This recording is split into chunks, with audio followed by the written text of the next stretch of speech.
رشتہ ہمیشہ وہی کامیاب ہوتا ہے جو دل سے جوڑا جائے، فرصت یا ضرورت سے نہیں۔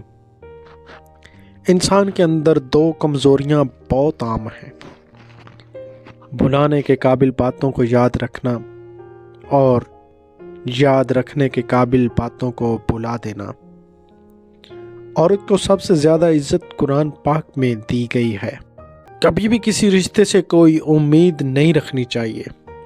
اپنی طرف سے آپ جتنا چاہو کسی کے لیے کرو، پر یہ بات مت سوچو کہ وہ بھی ہمارے لیے اتنا ہی کرے گا یا پھر ویسا ہی محسوس کرے گا جیسا آپ اس کے لیے محسوس کرتے ہیں، کیونکہ جب امید ٹوٹ جاتی ہے تو بہت درد ہوتا ہے اور آپ کسی سے کہہ بھی نہیں پاتے کہ آپ کو کتنا درد ہوا ہے۔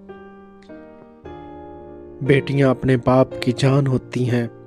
اللہ سب کی بیٹیوں کے نصیب اچھے کرے، آمین۔